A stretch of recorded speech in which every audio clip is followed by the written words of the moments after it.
I just beat Mafia 2 Definitive Edition, and I have a lot of thoughts and questions that must be answered. Does this game still hold up? Do I like it more than Mafia 1? Is it worth trading in an avocado ranch chicken stacker to play this game? My expectations were pretty high this time around because I heard that this was the best game out of the trilogy, so let's find out how true that statement is. In the last video, I talked about how I didn't like driving in Mafia 1. I'm so happy to say the driving in Mafia 2 is so much better. It's still not perfect, but it's a lot better. Plus, in this game, they introduced car customization. You can upgrade your vehicles to improve the handling and performance. I love the customization added to this game, although I will admit, I didn't use it enough. You have a personal garage so that you can store all of the cars you steal, collect. I also like the detail of the cars sliding on the winter ice, and it doesn't feel as clunky as the first game, no matter the condition. The variety of vehicles is pretty cool to explore, whether it's more modern for that time or retro cars. But yeah, I just enjoy the vibes of driving around Empire Bay, enjoying the environment all around.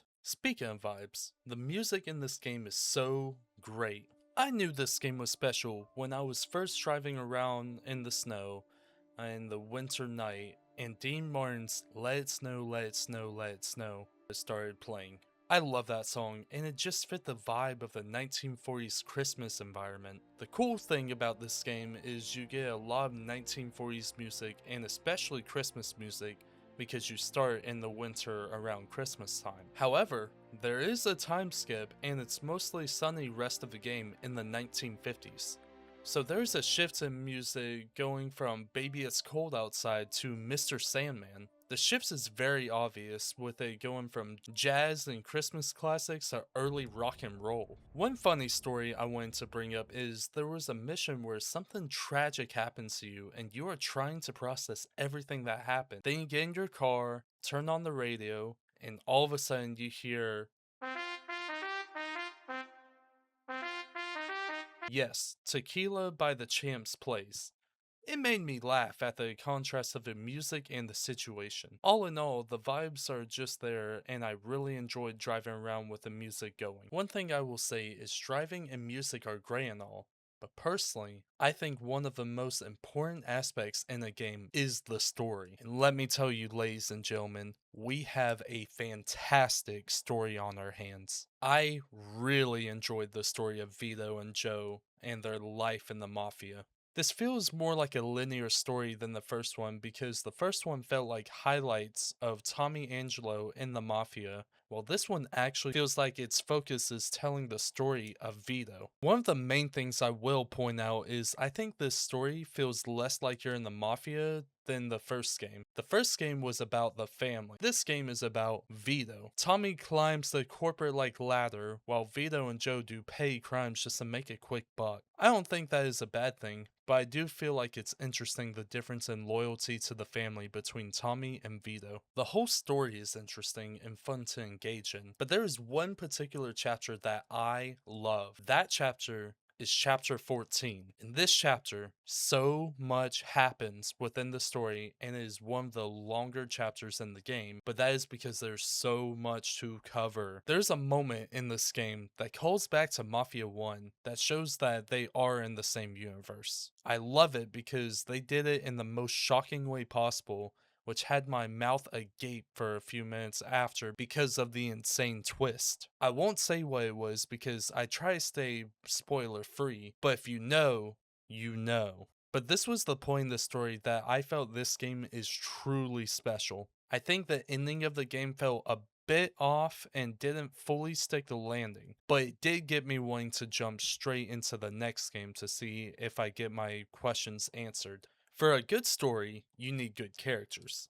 And this cast of characters is fantastic. Vito Scaletta suits well as the protagonist of the story, as he feels almost like the foil to Tommy Angelo. Tommy was all about family, and he knew what he wanted to do, whatever it took for his mafia brothers. But he also cared deeply about his wife and children, so he was all about loyalty. Vito, on the other hand, is more about himself and living the high life. He wants booze, women, and money. Vito doesn't seem to take the Mafia family seriously. He just sees them as a big source of income, like just another job and doing whatever it takes to make as much money as possible. The Dorogonist is Joe, Vito's best friend. Without Joe, most of his story doesn't even take place. Whether that's a bad thing or a good, Joe is a bit of a troublemaker, and not the best at plans. The sidecast is also great. You do feel for these characters, and some of their arcs and interactions with Vito and Joe are very entertaining. There are two people in particular I want to talk about though,